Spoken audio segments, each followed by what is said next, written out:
Hello friends, स्वागत है आप सभी का अपने यूट्यूब चैनल फ्यूचर बोर्ड में। तो दोस्तों, आज की इस वीडियो में मैं बताने वाला हूं क्लास 12th के लिए बायोलॉजी का सबसे इम्पोर्टेंट क्वेश्चन जो हर साल बोर्ड एग्जाम में पूछे जाते हैं। तो इस वीडियो को शुरू से अंत तक देखिएगा, इस वीडियो को कहीं से स्किप मत कीजिएगा और इस चैनल पर नए हैं तो चैनल को सब्सक्राइब कीजिएगा और वीडियो को लाइक जरूर कीजिएगा। तो चलिए स्टार्ट करते हैं आज का वीडियो। तो दोस्तों, यहाँ पे आपका पहला नंबर प्रश्न है, लेग हॉर्न इनमें से किसकी एक उन्नत किस्म है।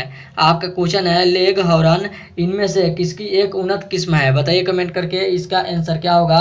तो याद रखिएगा इसका आंसर क्या होगा, तो चूजा होगा। यहाँ पे आपका चूजा बी ऑप्शन राइट आंसर होगा। याद रखिएगा, ये भी बहुत ज़्यादा इंपॉर्टेंट प्रश्न है।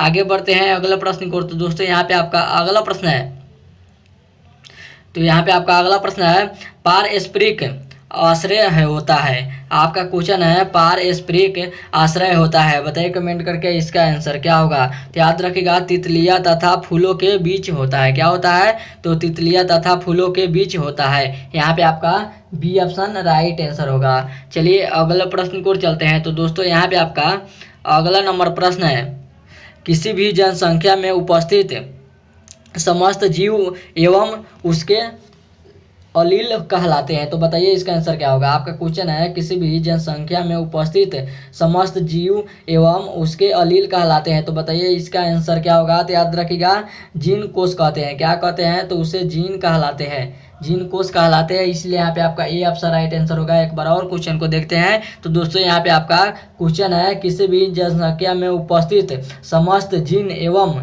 उसके अलील कहलाते हैं। तो याद रखिएगा, जीन कोश कहलाते हैं। क्या कहलाते हैं, तो जीन कोश कहलाते हैं। आगे बढ़ते हैं अगला प्रश्न को। तो दोस्तों, यहाँ पे आपका अगला प्रश्न है, आधुनिक मानव का वैज्ञानिक नाम क्या है। आपका क्वेश्चन है, आधुनिक मानव का वैज्ञानिक नाम क्या है। बताइए कमेंट करके क्या है। तो याद रखिएगा, होमो सेपियंस है। क्या है, तो होमो सेपियंस है। यहाँ पे आपका डी ऑप्शन राइट आंसर होगा। आगे बढ़ते हैं अगला प्रश्न को। तो दोस्तों, यहाँ पे आपका अगला प्रश्न है, सर्वप्रथम। आपका क्वेश्चन है, सर्वप्रथम। यहाँ पे आपका सर्वप्रथम नियंत्रित। आपका क्वेश्चन है, सर्वप्रथम निर्मित परजीवी गाय का नाम इनमें से कौन सा था। आपका क्वेश्चन है, सर्वप्रथम निर्मित परजीवी गाय का नाम क्या था। बताइए कमेंट करके इनमें से गाय का नाम क्या था। तो याद रखिएगा, इनमें से गाय का नाम क्या था, तो राजी था। क्या नाम था, तो राजी था। यहाँ पे आपका डी ऑप्शन राइट आंसर होगा। सर्वप्रथम निर्मित परजीवी गाय का नाम इनमें से कौन सा था। बताइए कमेंट करके। तो याद रखिएगा, राजी। यहाँ पे आपका डी ऑप्शन राइट आंसर होगा। चलिए अगले प्रश्न को चलते हैं। तो दोस्तों, यहाँ पे आपका अगला प्रश्न है, विश्व की सबसे अच्छी दुधारू नस्ल है। आपका क्वेश्चन है, विश्व की सबसे अच्छी दुधारू नस्ल है। तो याद रखिएगा क्या है, तो याद रखिएगा होल्स्टेन फ्रीशियन है। क्या है, तो होल्स्टेन फ्रीशियन है। यहाँ पे आपका सी ऑप्शन राइट आंसर होगा, होल्स्टेन फ्रीशियन। यहाँ पे आपका सी ऑप्शन राइट आंसर होगा। आगे बढ़ते हैं अगले प्रश्न को। तो दोस्तों, यहाँ पे आपका अगला प्रश्न है, यहाँ पे आपका पारिस्थितिक। आपका क्वेश्चन है, पारिस्थितिक तंत्र में ऊर्जा का मुख्य स्रोत है। आपका क्वेश्चन है, पारिस्थितिक तंत्र में ऊर्जा का मुख्य स्रोत है। बताइए कमेंट करके इसका आंसर क्या होगा। तो याद रखिएगा, सूर्य होगा। क्या होगा, तो सूर्य। यहाँ पे आपका बी ऑप्शन राइट आंसर होगा। पारिस्थितिक, यहाँ पे आपका पारिस्थितिक तंत्र में ऊर्जा का मुख्य स्रोत है। तो याद रखिएगा सूर्य। यहाँ पे आपका बी ऑप्शन राइट आंसर होगा। चलिए अगला प्रश्न को चलते हैं। तो दोस्तों, यहाँ पे आपका अगला प्रश्न है, निम्नलिखित में से कौन सा पिरामिड कभी उल्टा नहीं होता। आपका क्वेश्चन है, निम्नलिखित में से कौन सा पिरामिड कभी उल्टा नहीं होता। बताइए कमेंट करके इसका आंसर क्या होगा। तो याद रखिएगा क्या होगा, तो जौ भार पिरामिड होगा। क्या होगा, तो जौ भार पिरामिड होगा। यहाँ पे आपका बी ऑप्शन राइट आंसर होगा। चलिए अगले प्रश्न को चलते हैं। तो दोस्तों, यहाँ पे आपका अगला प्रश्न है, हवा के वेग को। आपका क्वेश्चन है, हवा के वेग को किस यंत्र द्वारा मापा जाता है। आपका क्वेश्चन है, हवा के वेग को किस यंत्र द्वारा मापा जाता है। बताइए कमेंट करके किस यंत्र द्वारा मापा जाता है। तो याद रखिएगा, एओमीटर द्वारा मापा जाता है। तो क्या होता है, तो एनियोमीटर द्वारा मापा जाता है। यहाँ पे आपका ए ऑप्शन राइट आंसर होगा, एनियोमीटर।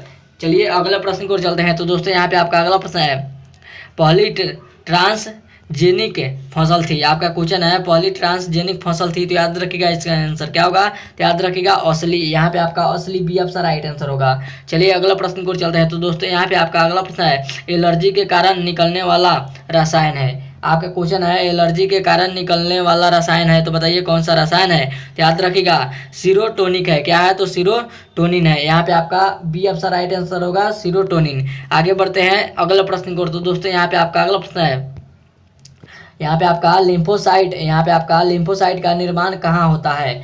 आपका क्वेश्चन है लिम्फोसाइट का निर्माण कहाँ पे होता है। तो याद रखिएगा अस्थि मज्जा में होता है। किसमें होता है, तो अस्थि मज्जा में होता है।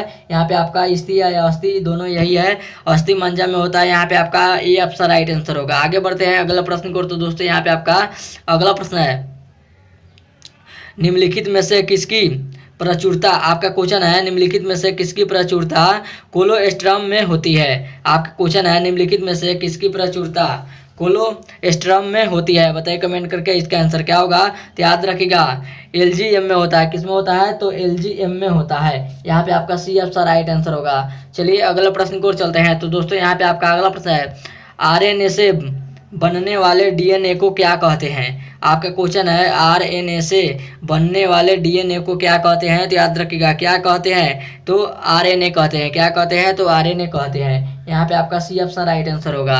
चलिए अगले प्रश्न को चलते हैं। तो दोस्तों यहाँ पे आपका अगला प्रश्न है, रेशम के धागे में कौन सा प्रोटीन होता है। आपका क्वेश्चन है रेशम के धागे में कौन सा प्रोटीन होता है। बताइए कमेंट करके कौन सा प्रोटीन होता है।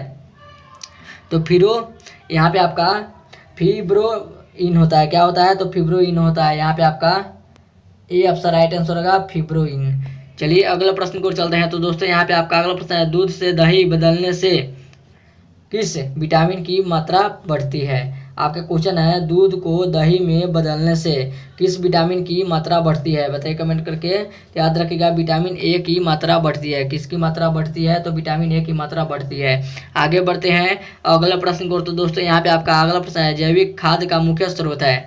आपका क्वेश्चन है जैविक खाद का मुख्य स्रोत है। तो याद रखिएगा जीवाणु है। क्या है, तो जीवाणु। यहाँ पे आपका सी ऑप्शन राइट आंसर होगा। चलिए अगला प्रश्न को चलते हैं। तो दोस्तों यहाँ पे आपका अगला प्रश्न है, रेस्ट्रिक्शन। यहाँ पे आपका रेस्ट्रिक्शन एंजाइम जाने जाते हैं। आपका क्वेश्चन है रेस्ट्रिक्शन एंजाइम पाए जाते हैं।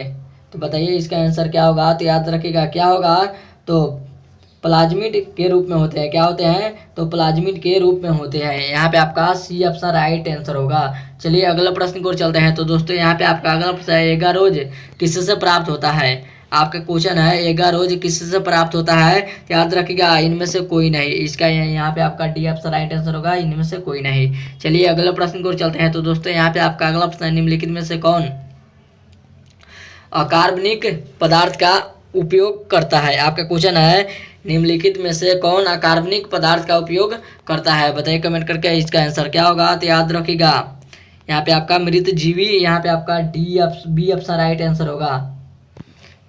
और ये था आपका वीडियो का लास्ट क्वेश्चन। उम्मीद करते हैं वीडियो आप सभी को बहुत ही अच्छा लगा होगा। तो इस वीडियो में जाते जाते इस वीडियो को जरूर एक लाइक कर दीजिएगा और चैनल पर नया है तो चैनल को सब्सक्राइब जरूर कीजिएगा। तो अब तक मिलते हैं अगले वीडियो में, तब तक bye bye, thank you for watching. मिलते हैं अगले वीडियो में।